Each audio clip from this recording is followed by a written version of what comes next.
Today we're diving into the world of gluten-free flours. I've been baking gluten-free for many years and have tried lots of different flours over a number of applications.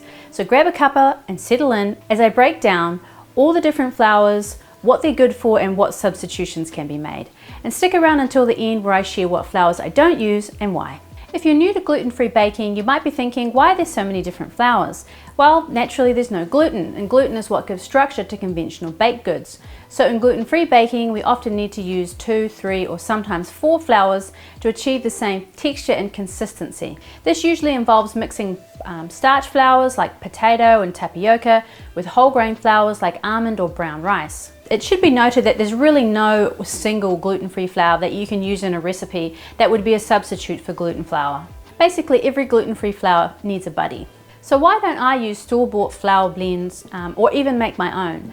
I do a lot of baking in my home, so it's more budget efficient for me to buy flours in bulk. It also doesn't seem like much of a time saver to me to make up gluten flour blends when I can just mix them as I'm baking. There's also additives often in the gluten-free mixes that you get from the supermarket, and also they might be good for a couple of applications but definitely not all.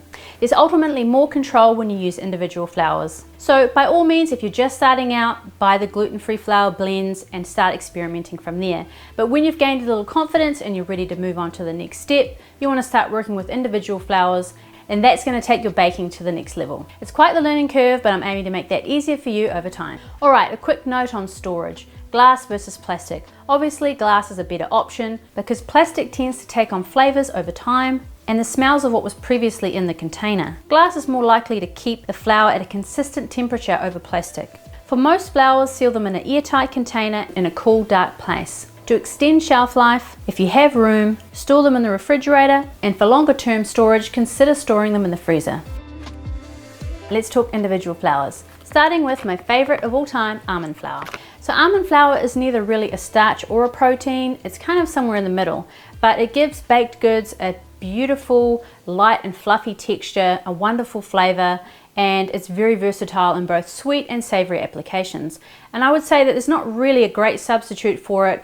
Maybe other nut flours might work, but almond flour really stands out to me as one of the best gluten-free flours you can use. Almond meal is made from whole, raw ground almonds, while almond flour is made from skinless, blanched almonds. The texture is much softer, so you really can't substitute almond flour with almond meal because they're two different products. Almond flour contains oils that can go rancid quickly. Since it's very expensive, I only buy it in small batches and I keep it in my fridge. If you can afford to buy more, I would buy it in vacuum sealed bags and store it in the freezer. Potato starch I like to call the great softener. I'm guilty of calling it potato flour when it's potato starch, and they're two different products. So potato flour is made from actual potatoes that are cooked and then finely ground, whereas potato starch is made from grating the potatoes and the liquid is taken out and then dried and the starch is left over. It doesn't taste like potatoes as you might expect. It has a very neutral flavor. So I like to use it in most of my sweet baked goods, so it goes wonderful in cakes, muffins, pancake batter, and bread as well. Potato flour often clumps, so it's a good idea to sift it into your recipes. The closest substitutes to potato starch would be arrowroot and tapioca. You can use it as an alternative to cornstarch and as a thickener in sauces, so it lasts really well stored, and I just store it in my pantry. White rice flour is made from ground white rice that is uncooked. It absorbs well into batter and also mixes well with other gluten-free flours. It goes great in cookies when you mix it with oat flour, and it's great in cakes and bread as well. It has a good shelf life, so I store mine in the pantry. White rice flour sometimes can be gritty, so shop around a bit to see if you can get the finest possible grind. If you need to substitute white rice flour, brown rice flour is probably the closest, but that will give a more earthy flavor to your baked goods. Or you could do a 50-50 split with maybe glutinous rice flour and some potato starch. Another flour similar to white rice flour, but not exactly the same, is from a different variety of rice, is called glutinous rice flour. It's also called sweet rice flour and also called machiko or sticky rice flour as well. The closest substitute to sweet rice flour would probably be tapioca. So it's very shelf stable, but it's different from white rice flour. So it's got a chewy texture to it. So it's used to make things like mochi, and I've tried it in self-saucing pudding and in brownies. But all the possibilities, I've only started using this flour but I'm really excited about it and I highly recommend you have a go trying it in some of your recipes too. Tapioca can be called tapioca flour or tapioca starch, as the terms are used interchangeably. It's the starch extracted from the cassava root. It is squeezed and then left to evaporate into a starch. Tapioca doesn't contain very much nutrition compared to using the whole root, but it doesn't contain any sugar or fat either. I like to use a little of it in my baking because if you use too much, it can make things become gummy. The flavor is neutral and the texture of the actual flour is soft and powdery, a bit like icing sugar. I use it in my banana bread recipe here on YouTube, equal parts tapioca, coconut and almond flour, and it's used solely in recipes like pão de queijo, which is a Brazilian cheese bread, which is so good. Maybe I'll make something on that one day. It stores well in the pantry and has a prolonged shelf life. It can be substituted 1-to-1 with potato starch or arrowroot. Cassava is a flour I've been experimenting with, but unfortunately it's really expensive in New Zealand, so I don't buy a lot of it. But it's the flour that's probably the closest I've ever come across to being a 1-to-1 substitute to gluten flour. It's got elasticity and it's sort of a little starchy but a little whole grain. It holds baked goods together really well. I've tried it in pancakes and in cakes, in brownies, self-saucing pudding. It is a really good all-rounder flour, and if in your country you can afford to buy it in bulk, I would definitely be using a lot more of this.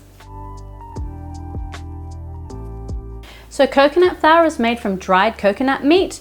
It sort of has a mealy texture, and you only want to use small amounts of it in gluten-free baking because it can make things gritty and affect the texture too much. However, it's got really good fats in it, and it does add a lot of nice sweet coconutty flavor to your baked goods. Good in cakes, muffins, bread and pancake batter. And if you're making batters with coconut flour in it, it's always good to soak the batter to let the coconut flour absorb the liquid for a little while before you proceed. Quick story here, when I first went gluten-free, I remember I tried to make pancakes and I used 100% coconut flour. Oh, that was a disaster. So you definitely can't use it for a 1-to-1 substitute in recipes. Doesn't really fall under a protein or a starch, so it is unique. It's high in fiber and protein, and it really absorbs liquid, a lot of liquid. I find that the shelf life is pretty good, but if you have a large batch, it's probably a good idea to store it in the fridge or the freezer. Oat flour, this is one of my favorites. It's healthy and versatile, and it works well in both sweet and savory applications. Oat flour is made from oats that have been dehulled, kilned, which means they're steamed to deactivate the enzymes that lead to rancidity, and finally ground into flour.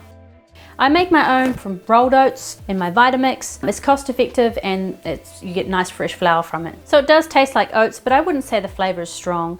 A little bit on the sweet side. The price point, they're fairly affordable. I would definitely choose organic over non-organic oats. I have found the quality is just a little better when it's organic. But go ahead and do what you can afford. The biggest caveat with oat flour when you're baking gluten-free is that it's highly absorptive. Every recipe that you use that has oat flour in it, you need to adjust the liquid amount.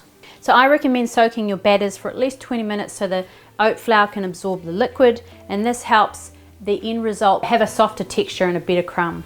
You need to be careful about the gluten-free label on oats if you are really gluten sensitive. If you are celiac, you'll need to ensure that the oats are certified gluten-free. That means they've been made in a facility that does not process any other grains, so there's no cross-contamination.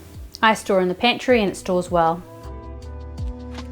Brown rice flour is made from ground unhulled rice, usually dry milled. It's a little more nutritious than white flour, but it is a little more dense. It can be gritty, so be aware you might need to shop around to find a good brown rice flour.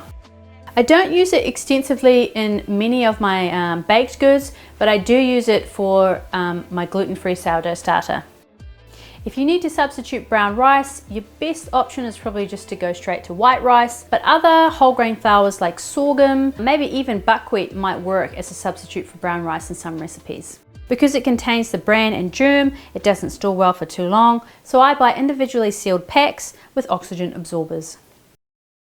So buckwheat flour is made by milling the whole grain. I find it's the easiest grain to mill at home with my Vitamix, as the hull is not too hard. Grinding your own has the benefit of cost saving, and also whole groats are cheaper than buying buckwheat flour, which is a little on the expensive side. It's not actually related to wheat in any way, but it's a berry from the rhubarb family of plants. It's high in protein, minerals and B vitamins. It can improve digestion and relieve constipation in some circumstances. It has a distinctive earthy flavor, and I would say it's on the stronger side. Now the big thing about buckwheat flour is that it has a short shelf life. So I mill it fresh and I definitely store it in my fridge. I found over the years that buying buckwheat flour, it's often rancid, or if it's not fresh, it tends to take on a sort of bitter flavor. So that's why I always mill my own and just make it fresh. I use it mostly in bread. It sort of has a wonderful ability to bind ingredients. However, I wouldn't use a lot of it, just a little, because the flavor is a little on the stronger side. It stores well for about 2 months if you grind it fresh. I always store mine in the fridge. Sorghum is a wonderful, versatile flour in gluten-free baking. It's a whole grain flour that has a neutral flavor, and it's great in breads and in baking as well. But my favorite application for sorghum flour is definitely in bread. Sorghum flour is made by grinding the whole grain, and is one of the few you can do this with. So I actually grind my own sorghum flour. Sorghum seeds are actually quite hard, so it's a little hard to grind them yourself, and you definitely can't get as fine a grind as when you buy it milled. But it's always good to have some on hand, and if you run out, you can just mill your own. So sometimes it's sold as sweet white sorghum. It's high in fiber, phosphorus, iron, and B vitamins. It has a mild and sweet flavor, a soft and smooth texture, and it lends well in both sweet and savory recipes. It does smell a bit grassy when you first grind it, but it doesn't have a grassy flavor. It does take a little longer to digest than other grains, so it keeps you fuller for longer and has a good effect on blood sugar levels. So sorghum flour is a whole grain flour, and I would say a substitute could be oat, although you need to adjust the liquid. Another substitute would be buckwheat and even millet flour. So I buy the whole grain, I often mill it myself, and then I store it in the refrigerator. Millet comes with a hull that is usually removed as it's very hard. It's widely referred to as a grain, but it's actually a seed. It works well when used in moderation in both sweet and savory applications. I do buy whole millet and grind it myself. It's pretty easy to grind in the Vitamix. My favorite applications for millet would be mostly in bread, but you can use it in baked goods, but the batter I would recommend being soaked for a little while just to absorb some of that liquid before you carry on. It has a pleasant smell and a mild flavor. When added in small amounts, it can add a crumbly, tender texture, but a little on the heavy side. It's rich in iron, B vitamins, and calcium. Cornstarch is my thickener of choice every time. I use it in berry sauce, custards, and making things like bechamel. I don't really use it as such as an individual flour in my baking recipes. It's not to say that you can't, and a lot of recipes do call for it. So cornstarch is not to be confused with corn flour. They actually are very different. Corn flour is literally finely ground corn, while cornstarch is refined starch from the endosperm of the corn kernel. Arrowroot and potato starch can be substituted 1-to-1 in any recipe that has cornstarch. It stores really well, but it does tend to absorb moisture in your environment, so ensure it's sealed tightly in a nice cool place. Alright, now we're going to touch on some of the flours I don't use, and I'm going to let you know why. So nut flours, I have tried quite a few of them. I've tried hazelnut, which does go amazing in like hazelnut brownies, cashew, walnut, pecan, all that kind of thing. Nut flours are high in protein and lots of good fats, so they are good to use in gluten-free baking. They're just a little on the expensive side, and if you do buy them, I recommend storing them in the fridge. In the supermarket, arrowroot is often a substitute for cornstarch, so it's only in little packets. We don't really have it in big packs here in New Zealand. If we did, you'd probably have to, look hard to find it.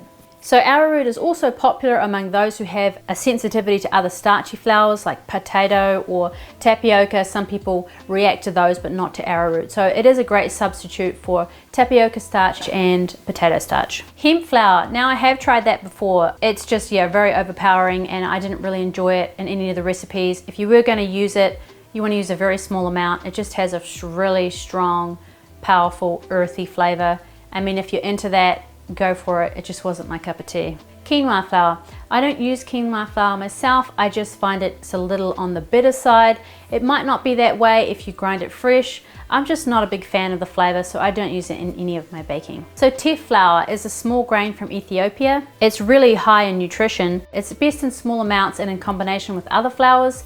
It's just not widely available in New Zealand, and it's a little on the expensive side, but if it wasn't, I probably would use a little bit more of it in my baking. Amaranth flour is sort of in the same category, a little harder to source, a little more expensive, so I don't tend to use it as a staple. Tigernut flour. Now I have tried that. It has an interesting flavor. It's actually not a nut but a tuber. It's originally from Egypt. I'd say the flavor is a little strong, and also it's a little on the expensive side. So bean flours, chickpea, also called garbanzo flour or gram flour. I'm just not a big fan of the flavor of chickpea flour. I think it does lend more to savory recipes than sweet, but I just find the flavor too strong and doesn't really work well in the applications that I want to use it for. Soy flour. So there are toxins found in soybeans, and these are mitigated by fermentation, but soy flour on its own is not a fermented product, and therefore I would just never use soy flour myself.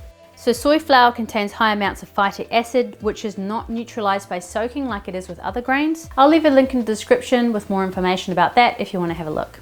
If you found that helpful, give the video a like. It will help it be shared with more people. The list was comprehensive but not exhaustive. If I missed something, let me know in the comments below. Thanks so much for watching, and I'll see you in the next video.